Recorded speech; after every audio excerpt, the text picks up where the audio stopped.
आखिरकार विजय शाह जैसे लोगों को पार्टी क्यों नहीं निकालती। दूसरी बात यह कि सुप्रीम कोर्ट कैसे दो बातों में विभेद कर लेता है कि विजय शाह और अली खान महमूदाबाद, एक आदमी का पासपोर्ट जब्त कर लिया जाता है और दूसरे को मुक्त कर दिया जाता है, पूरी तरीके से फ्री छोड़ दिया जाता है। मतलब विपक्ष को चिंता होनी चाहिए अगर देश में कोई ऐसी बात हो रही है। अगर विजय शाह को इन्होंने पार्टी से निकाल दिया तो एक बड़ा वर्ग ये मांग करेगा नरेंद्र मोदी को भी पार्टी से निकालो, क्योंकि नरेंद्र मोदी जी के बयान तो विजय शाह के बयान से कम खतरनाक तो है नहीं। जैसे 52 करोड़ की गर्लफ्रेंड उसी शशि थरूर की, कांग्रेस की विधवा शूर्पणखा, दीदी ओ दीदी, बेटी बचाओ बेटी पटाओ, बेटी पढ़ाओ की जगह बेटी पटाओ। जवान फिसल गई। नहीं, जबान तो भैया सबकी फिसल जाती है, वो तो विजय शाह भी तो कह रहा है जबान फिसल गई, लेकिन विजय शाह चूंकि भाई आदिवासियों का इनका नेता है, 8 बार का विधायक है, तो उसको नाराज करने की जहमत या हिम्मत इन लोगों में नहीं है, चाहे वो पूरी फौज को अपमानित भले क्यों ना कर दे। वो पूरी फौज को क्या, उनके लिए फौज वौज कुछ ही नहीं ना। करके आज की डेट में देखिए ओवैसी को अपना बाप बनाए हुए, और इसी ओवैसी को पाकिस्तानी कहने में उनको आपके सामने वो जो डॉक्यूमेंट उन्होंने शेयर किए हैं और जो वो ट्वीट हिंदी में लिखते हैं और जो डॉक्यूमेंट अंग्रेजी में रहता है अंदर, उनमें दोनों में कोई सामंजस्य नहीं होता है। अंदर रीगन ने कोई दबाव नहीं डाला है, जो डीक्लासिफाइड डॉक्यूमेंट है उसमें कोई दबाव नहीं डालते हैं रीगन। ऐसा कोई दबाव निक्सन की ओर से इंदिरा गांधी के ऊपर नहीं था जिससे वो वॉर छोड़ दें, या चाइना की ओर से उस डॉक्यूमेंट में कुछ नहीं। जिस अमित शाह और नरेंद्र मोदी 3 दिन और युद्ध लड़ लिए होते तो पीओके हमारे कब्जे में होता, हमारा। तो इन्होंने इतिहास में अपने आप को स्थापित कर दिया है कायर लोगों की तरीके से, उसको बचाने के लिए सारे लोग इस तरीके की बातें लिख रहे हैं। पहली बात तो मैं किसी के लिए खराब शब्द इस्तेमाल नहीं करता, लेकिन उन्होंने हमारे नेता जयराम रमेश के खिलाफ एक शब्द का इस्तेमाल किया, भड़वई, कि पूरी दुनिया जानती है कि भाजपा में कौन कौन भड़वे हैं, नीचे से लेके ऊपर तक। निशिकांत को साफ बात कह रहा हूं एकदम, जैसे आजकल ये मास्टर बने हुए हैं भारत पाकिस्तान के युद्ध के, इससे पहले ये मास्टर बने हुए थे सिंधु जल समझौते के, इससे पहले ये मास्टर बने हुए थे बांग्लादेश के कॉन्फ्लिक्ट के। जिस चीज पर हम सवाल उठाएंगे उसी चीज को लेकर के नेहरू पे, राजीव गांधी पे, इंदिरा जी पर, मनमोहन सिंह पर आरोप लगाना शुरू करते और इतिहास की कापियां पन्ने निकालना शुरू कर देते। मैं ये कहता हूं कि भाई ये जो भड़वई आप कर रहे हो अपनी पार्टी के लिए निशिकांत, इससे क्या नरेंद्र मोदी जी की वो कायरता छुप जाएगी कि हमारी सेना खड़ी है सीमा पर और पीओके को लेने के लिए तैयार है, क्योंकि पाकिस्तान की आर्मी घुटनों पर आ गई है ऑपरेशन सिंदूर की वजह से, और भारत की सरकार रहस्यमय चुप्पी साधे। तो आप मुझे बताइए, इन सारी कायरताओं को छुपाने के लिए निशिकांत जैसे भड़वई करने वाले लोग इतिहास के दस्तावेजों को तोड़ मरोड़ के पेश कर रहे हैं।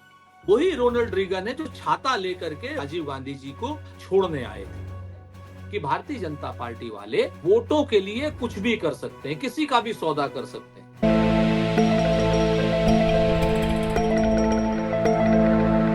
सलाम, नमस्कार, मैं हूं कुणाल पाठक और आप देख रहे हैं द लखनऊ पोस्ट का कार्यक्रम भारत में विपक्ष। इस कार्यक्रम में मेरे साथ मेरे मेहमान हैं कांग्रेस प्रवक्ता सुरेंद्र राजपूत जी। नमस्कार सुरेंद्र जी, स्वागत है आपका। नमस्कार, कैसे हैं कुणाल? बस बढ़िया सर। मैं एक खबर देख रहा था, एनडीटीवी की हेडलाइन है, थरूर के मुंह से पीएम मोदी की तारीफ सुन कांग्रेस को क्यों लगी मिर्ची। मतलब मैं सड़क छाप भाषा में तो आपसे कभी सवाल नहीं पूछ सकता हूं, बिल्कुल कभी नहीं पूछूंगा, लेकिन मुझे याद है कि हमारी जब आखिरी बार बातचीत हुई थी तो मैंने आपसे कहा था कि कोई प्रॉब्लम है, कोई परेशानी, तब आपने कहा कि ये अंग्रेजी की समस्या है, लोग उनकी अंग्रेजी नहीं समझ पाते हैं। तब भी मैंने कहा था कि पार्टी के कुछ लोग ही खिलाफत कर रहे हैं। आज आपने देखा कि पहले उदित राज ने उनके खिलाफ बोला, फिर इसके बाद उदित राज तक तो ठीक ही था, लेकिन जो मीडिया प्रमुख हैं पवन खेड़ा जी, उन्होंने उसको रीट्वीट किया, जयराम रमेश जी ने उसको रीट्वीट किया। तो आपको लगता नहीं कि कुछ वाकई गड़बड़ है जिसको एड्रेस किए जाने की जरूरत है? ये देखिए, दिल्ली में ये सब लोग हमसे बड़े लोग हैं, तो किसी के ऊपर भी टीका टिप्पणी करना मुझे उचित नहीं लगता। जो बड़े लोग हैं, चाहे शशि थरूर जी हों, चाहे पवन खेड़ा साहब हों, चाहे जयराम रमेश साहब हों, अब उन्होंने रिट्वीट किया है या क्या कैसे है, ये परिस्थितियां वो लोग बता सकते हैं।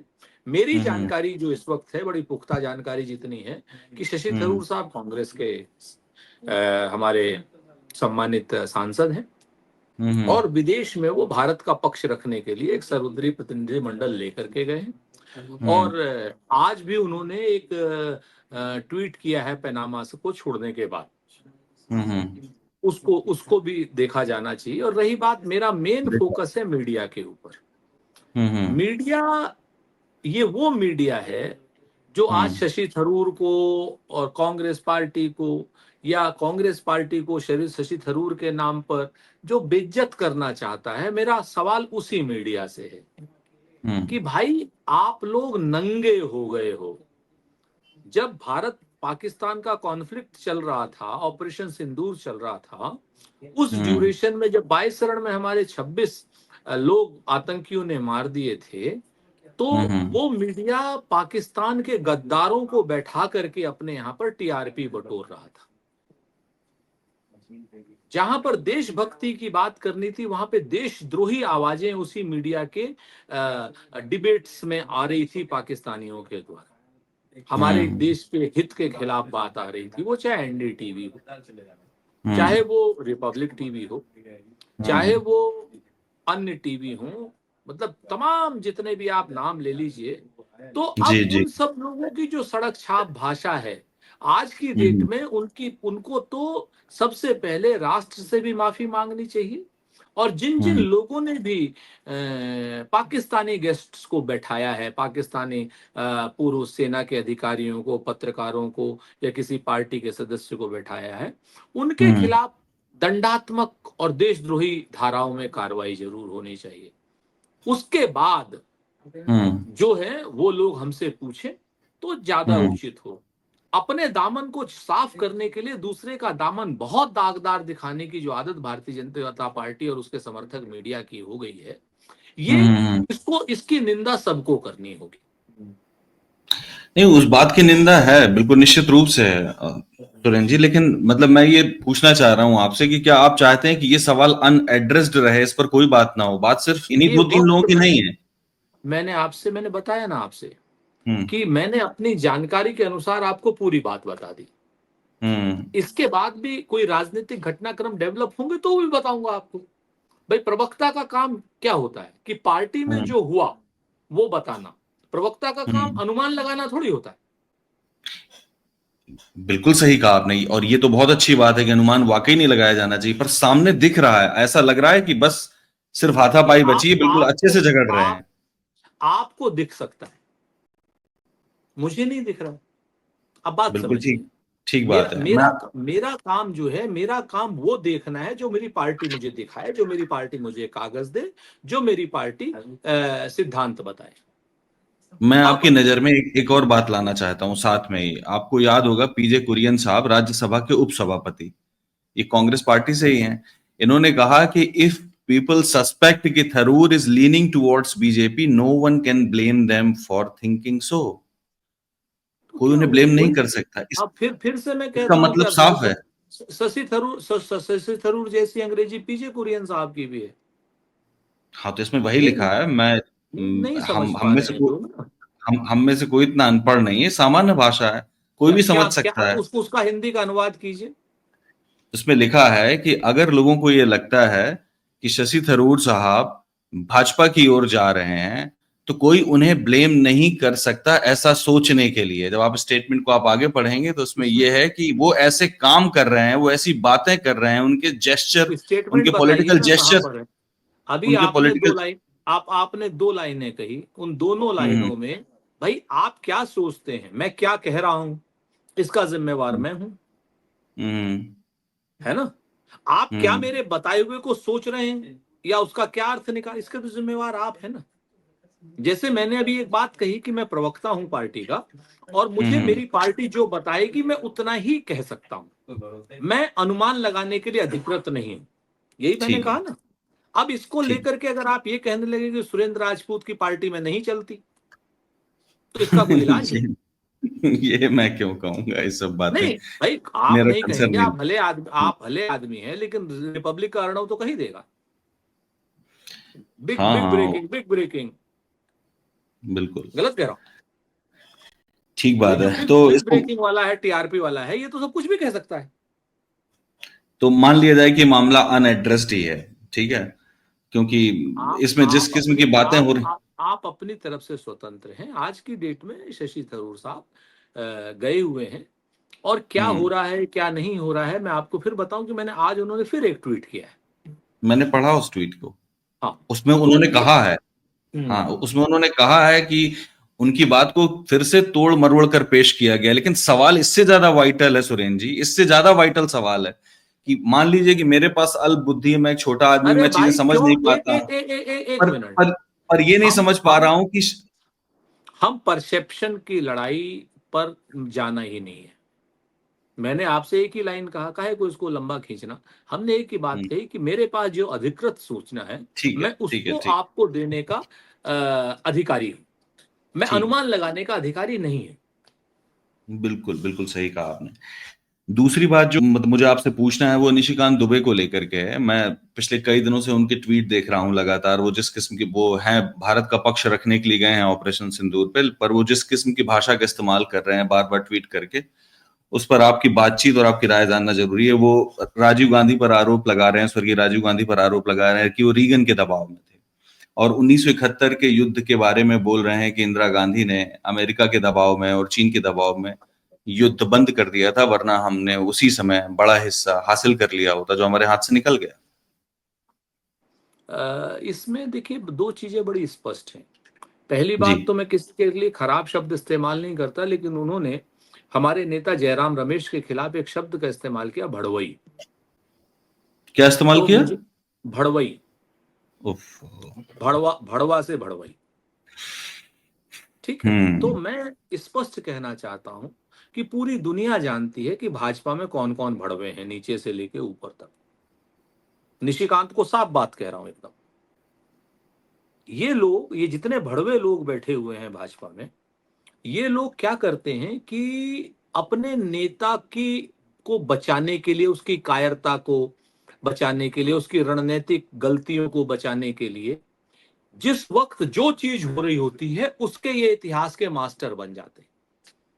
जैसे आजकल ये मास्टर बने हुए हैं भारत पाकिस्तान के युद्ध के। इससे पहले ये मास्टर बने हुए थे सिंधु जल समझौते के। इससे पहले ये मास्टर बने हुए थे बांग्लादेश के कॉन्फ्लिक्ट के। इससे पहले ये मास्टर बने हुए थे, क्या नाम, कश्मीर के। इससे पहले ये मास्टर बने हुए थे जीएसटी के।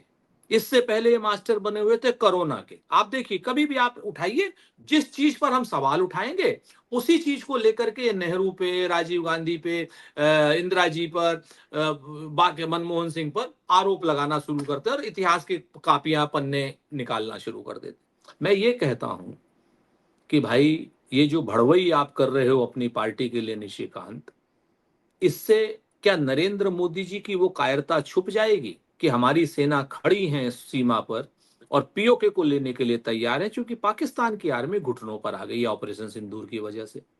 पाकिस्तान के 15 एयरबेस हमने नष्ट कर दिए हैं। पाकिस्तान का पानी हमने रोक दिया है। पाकिस्तान में त्राही त्राही मच रही है। पाकिस्तान में इस वक्त की पोजीशन ये है कि उनके आतंकी अड्डों को हमने 9 को नष्ट कर दिया है। बलूचिस्तान आजाद हो सकता है, पीओके हमारा हो सकता है, आर्मी तैयार खड़ी है। ऐसे में आपने एक डोनाल्ड ट्रंप का ट्वीट आता है, और एक बार नहीं, वो डोनाल्ड ट्रंप उस दिन से लेकर 11 दिन हो गए, 8 बार कह चुका है, ठीक है ना, आता है। आप एग्जैक्टली वही बात करते हैं जो डोनाल्ड ट्रंप ने लिखी है अपने ट्वीट में कि मैंने दोनों पक्षों को रोक दिया। उन्होंने कहा कि लेट्स डू ट्रेड, और दोनों के प्रधानमंत्री जो हैं महान हैं। भाई, शहबाज शरीफ को महान बता रहे हैं नरेंद्र मोदी की तरीके से। आज हमारी लाख इख्तलाफ सही नरेंद्र मोदी जी से, लेकिन जनता के चुने हुए प्रधानमंत्री, इसमें तो कोई दो राय नहीं। लेकिन शहबाज शरीफ तो वहां पर पाकिस्तान की आर्मी का चुना हुआ प्रधानमंत्री है, पपेट है। वहां तो इमरान खान जीता था।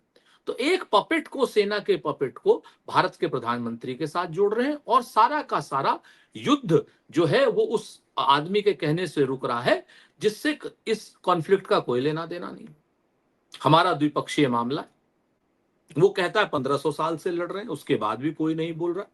और भारत की सरकार रहस्यमय चुप्पी साधे है। तो आप मुझे बताइए, इन सारी कायरताओं को छुपाने के लिए निशिकांत जैसे भड़वई करने वाले लोग जो है, वो इतिहास के दस्तावेजों को तोड़ मरोड़ के पेश कर रहे हैं। वही रोनाल्ड रीगन है जो छाता लेकर के राजीव गांधी जी को अगुवाई करते हुए, मतलब छाते में उन्होंने छोड़ने आए थे। रोनाल्ड रीगन का लेटर क्या नाम दिखा रहे हैं, सॉरी इधर का लेटर दिखा रहे हैं, उधर का लेटर नहीं दिखा रहे। जो तो मेरा ये कहना है निशिकांत से कि आज दुग्गल साहब पाकिस्तान विशेषज्ञ बने, ये कल भड़वई करते हुए वो साहब सिंधु जल विशेषज्ञ बन गए थे, उससे पहले वो क्या नाम नोटबंदी के विशेषज्ञ बन गए थे। तो ये विशेषज्ञता अपने कुकर्मों को, भाजपा के कुकर्मों को जो छुपाने के लिए आप कर रहे हो, इसको जनता जान गई है। तो आप कृपा करके भड़वई ना करें, ये मेरा कहना है। मैं अपने दर्शकों के लिए बता दूं कि वो जो डॉक्यूमेंट उन्होंने शेयर किए हैं और जो वो ट्वीट हिंदी में लिखते हैं और जो डॉक्यूमेंट अंग्रेजी में रहता है अंदर, उनमें दोनों में कोई सामंजस्य नहीं होता है। सामंजस्य नहीं है। अंदर रीगन ने कोई जो है दबाव नहीं डाला है। जो डीक्लासिफाइड डॉक्यूमेंट है उसमें कोई दबाव नहीं डालते हैं रीगन। ऐसा कोई दबाव निक्सन की ओर से जो इंदिरा गांधी के ऊपर नहीं था जिससे वो वॉर छोड़ दें, या चाइना की ओर से उस डॉक्यूमेंट में कुछ नहीं, जिस डॉक्यूमेंट को बार बार डालते हैं, लेकिन ट्वीट में यही लिखते हैं कि इंदिरा गांधी ने दबाव की वजह से 1971 का वॉर छोड़ दिया। खैर वो बार बार आयरन लेडी बोल करके उनको नहीं, मैं एक बार और भी कहता हूं, मैं एक बात और कहता हूं इसमें कि इतिहास में जिस तरीके से इंदिरा जी ने एक पाकिस्तान के दो पाकिस्तान बनाए, उस समय तत्कालीन पूरी जनसंघ जो इस समय भाजपा है, सबने उनकी भूरी भूरी प्रशंसा की, उनके चरणों में लहालोट हुए। वो लोग गलत थे क्या? नरेंद्र मोदी जी के जो फौज है बी की, ये बताएगी कि वो अटल बिहारी वाजपेयी, कुशाभाऊ ठाकरे, सरदार आंग्रे, नानाजी देशमुख, विजयाराजे सिंधिया, या इनकी जितनी भी पूरी लीगेसी थी, मदन लाल खुराना, के आर मरकानी, सुंदर सिंह पटवा, कैलाश जोशी, ये सब लोग मतलब इंदिरा जी के चरणों में लहालोट थे। उस एक पाकिस्तान में तो पाकिस्तान, क्योंकि आप मेरे को ये जो बातें कर रहे हैं ना आज की डेट में, इन बातों के लिए ये वक्त मुकम्मल नहीं है। इस वक्त में पाकिस्तान के प्रति जो आपको भाव दिखाना चाहिए था, जो अमित शाह ने कहा था कि अगर नेहरू जी 3 दिन और चुनाव युद्ध लड़ लिए होते तो पीओके हमारा होता। तो आज जब आगे आने वाले समय में इतिहास लिखा जाएगा, तो उस समय भी संसद में कोई आदमी कहेगा कि अगर अमित शाह और नरेंद्र मोदी 3 दिन और युद्ध लड़ लिए होते तो पीओके हमारे कब्जे में होता, हमारा होता। तो इन्होंने इतिहास में अपने आप को स्थापित कर दिया है कायर लोगों की तरीके से। उसको बचाने के लिए सारे लोग इस तरीके की बातें लिख रहे हैं। आप कहने ध्यान बटाने के लिए ये इस किस्म की बातें कर रहे हैं, बार बार पूर्व प्रधानमंत्री की आलोचना कर रहे हैं। जी। एक और सवाल है सुरेंद्र जी कि विजय शाह जैसे लोगों को बीजेपी पार्टी से क्यों नहीं निकालती है अपने, मतलब वैसे तो आप ही कह सकते हैं कि सवाल मुझे उनसे पूछना चाहिए, पर फिर भी ये विपक्ष का भी सवाल है कि ये आखिरकार विजय शाह जैसे लोगों को पार्टी आखिरकार क्यों नहीं निकालती। दूसरी बात यह कि सुप्रीम कोर्ट कैसे दो बातों में विभेद कर लेता है कि विजय शाह और अली खान महमूदाबाद, एक आदमी का पासपोर्ट जब्त कर लिया जाता है और दूसरे को मुक्त कर दिया जाता है, पूरी तरीके से फ्री छोड़ दिया जाता है। मतलब विपक्ष को चिंता होनी चाहिए अगर देश में कोई ऐसी बात हो रही है। देखिए, सुप्रीम कोर्ट पे चूंकि मामला चल रहा है, उस पर मैं टिप्पणी नहीं करूंगा। नहीं, इसीलिए मैं इतना जरूर बता देता हूं कि जो विजय शाह वाला मामला है, अगर विजय शाह को कुणाल भाई इन्होंने पार्टी से निकाल दिया, तो एक बड़ा वर्ग ये मांग करेगा नरेंद्र मोदी को भी पार्टी से निकालो। तो नरेंद्र मोदी को पार्टी से कौन निकाले? क्योंकि नरेंद्र मोदी जी के बयान तो विजय शाह के बयान से कम खतरनाक तो है नहीं। जैसे 52 करोड़ की गर्लफ्रेंड, उसी शशि थरूर की, कांग्रेस की विधवा, सूर्पणखा, दीदी ओ दीदी, बेटी बचाओ बेटी पटाओ, बेटी पढ़ाओ की जगह बेटी पटाओ।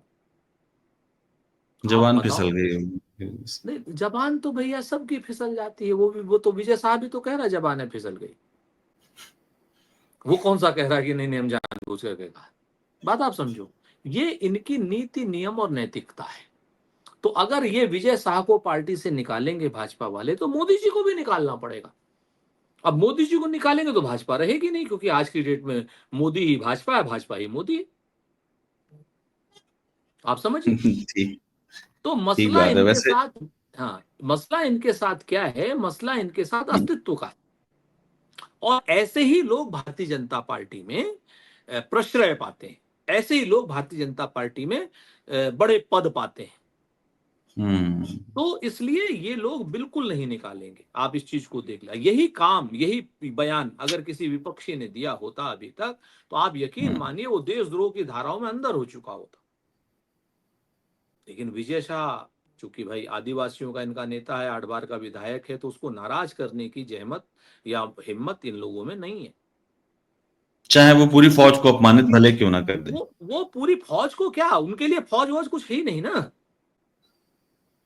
उनके लिए ना फौज है, उनके लिए तो सिर्फ और सिर्फ हिंदू मुसलमान करके वोटों की राजनीति है, जहर की फसल है, भारत पाकिस्तान करके। आज की डेट में देखिए ओवैसी को अपना बाप बनाए हुए, और इसी ओवैसी को पाकिस्तानी कहने में उनको आपके सामने है कि कितने उन्होंने बयान दिए उस पे। वैसे सुप्रीम कोर्ट पर भी बातचीत कर सकते हैं। मुझे याद है अभी मतलब जस्टिस एएस ओका का जब अभी रिटायरमेंट हुआ, तो उससे कुछ दिन पहले वो एक कार्यक्रम में थे, तो उन्होंने कहा कि सुप्रीम कोर्ट की आलोचना करने में कोई घबराने की बात नहीं है। अगर आपके पास कोई तथ्य है, आपके पास कोई बात है, आप सिर्फ क्रिटिसिज्म न कर रहे हो, अगर कोई कंस्ट्रक्टिव क्रिटिसिज्म है तो की जा सकती है। इसीलिए मैंने आपसे सवाल पूछा कि विपक्ष की क्या राय होगी इसमें। मसला ये है ना कि सुप्रीम कोर्ट ने, चूंकि केस चल रहा है, तो सुप्रीम कोर्ट को हम अननेसेसरी क्यों घसीटे इस चीज में, जब भारतीय जनता पार्टी की नीति यही। भाई सुप्रीम कोर्ट को तो तब हम घसीटे ना बीच में, जब सुप्रीम कोर्ट ने कोई निर्णय ऐसा दे दिया हो जिससे हम सहमत नहीं हो। भाई अलीद महमूदाबादी के मामले में सुप्रीम कोर्ट ने जमानत दी ना, पासपोर्ट रख लिया उनका। भाई वही, लेकिन जमानत तो दी ना। और सुप्रीम कोर्ट ने विजय शाह के मामले में एसआईटी गठित तो की ना। अब कानून में जो दाव पेच हैं उनका फायदा उठा करके विजय शाह को भारतीय जनता पार्टी बचा रही, तो ये निर्लज्जता, नीचता तो भारतीय जनता पार्टी की हुई, विजय शाह की हुई, नरेंद्र मोदी जी सहित पूरे इनके नेताओं की हुई। अब बात समझिए। बिल्कुल तो बिल्कुल। वहां पर सुप्रीम कोर्ट जो कानून के लूप होल्स हैं या कहीं जो चीजें हैं, उसकी वजह से विजय शाह को सुप्रीम कोर्ट में भी और बाहर भी भारतीय जनता पार्टी वाले बचा रहे हैं। लेकिन क्या राजनीति संविधान या नियम से चलती है, लोकलाज से चलती है? भाई एक तो तरफ कहने कहते का हैं कि मतलब अडवाणी जी ने इस्तीफा दे दिया था जैन डायरी में नाम आते ही, और दूसरी तरफ सुप्रीम कोर्ट कह रहा है, हाई कोर्ट कह रहा है कि ये आदमी गलत है, और वो अभी तक अपने मंत्री पे भी बैठा हुआ है। वही जगदीश देवड़ा का हाल है। तो ये भारतीय जनता पार्टी का आप लोगों की जिम्मेवारी है कि असली चेहरा भारतीय जनता पार्टी का ये है कि भारतीय जनता पार्टी वाले वोटों के लिए कुछ भी कर सकते हैं, किसी का भी सौदा कर सकते हैं। वोटों के लिए सिंदूर लोकलाज तक की का समस्या। सौदा कर रहे हैं, राजनीतिक रूप से सिंदूर, ऑपरेशन सिंदूर का लाभ उठाने के लिए सिंदूर घर घर भेज रहे हैं। आप बताओ। ठीक है सुरेंद्र जी, आप कह रहे हैं कि लोकलाज नहीं मान रही है पार्टी, शायद इसी वजह से विजय शाह जैसे लोगों को नहीं निकाला जा रहा है, और शायद इसीलिए निशिकांत दुबे जैसे लोगों को खुला छोड़ दिया गया है ताकि वो भारत के पूर्व प्रधानमंत्रियों, सम्मानित नेताओं के खिलाफ उलझ जुलूल भाषा का इस्तेमाल कर सकें। Thank you sir, thank you. बातचीत के लिए बहुत बहुत धन्यवाद।